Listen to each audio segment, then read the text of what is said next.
Assalamualaikum warahmatullahi wabarakatuh. Semangat pagi anak-anakku kelas 10.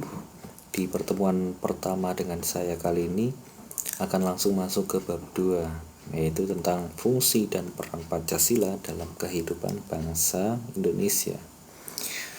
Di sebelah kiri ada sampul buku PPKN karangan Yuyus Kardiman dan kawan-kawan, terbitan dari Erlangga.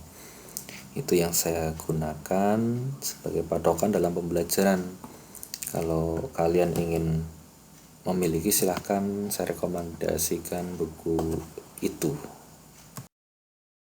Nah, di bab ini kita akan belajar tentang 3 hal, yaitu tentang Pancasila itu apa ya, hakikat Pancasila, kemudian Pancasila sebagai dasar negara dan pandangan hidup bangsa, dan implementasinya dalam kehidupan sehari-hari.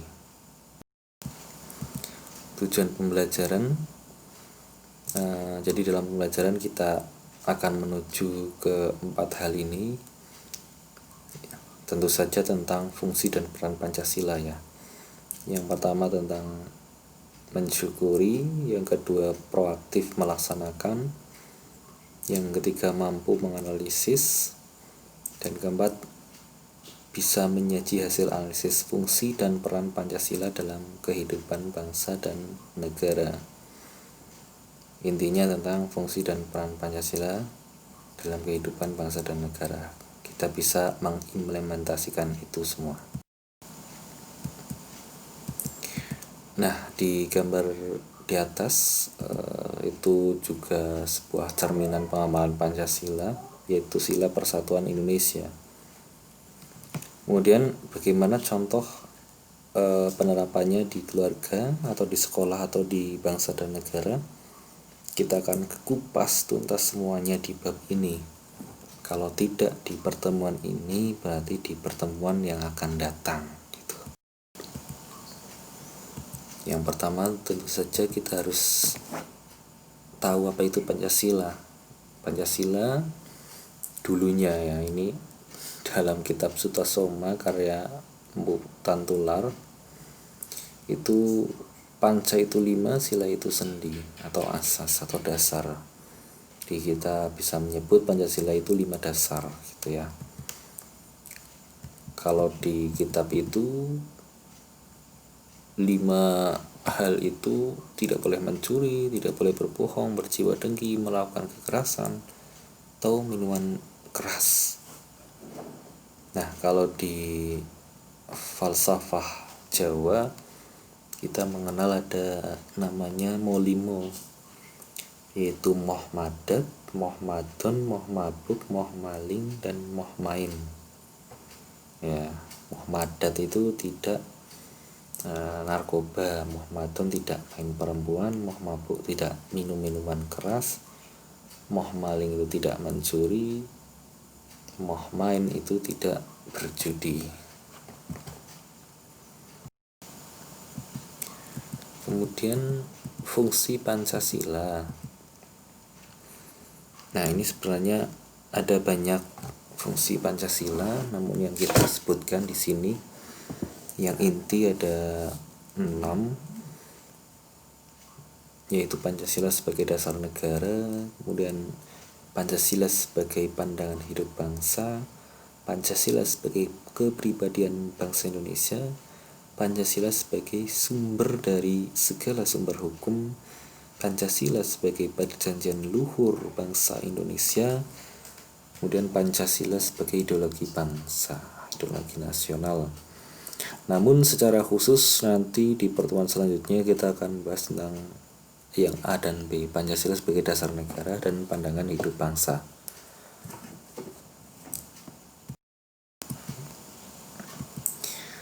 Nah, ini adalah bagian perjalanan bagaimana proses penetapan Pancasila sebagai dasar negara. Kalau saja kita masih ingat ya tentang bagaimana detik-detik proklamasi yang kemarin kita sudah rayakan, alhamdulillah ke 75 tahun ya. Prosesnya sangat panjang, Kalau di sini disebut yang pertama dari Jepang mulai terdesak sekutu, kemudian Indonesia diberikan janji kemerdekaan, akhirnya terbentuklah BPU PKI.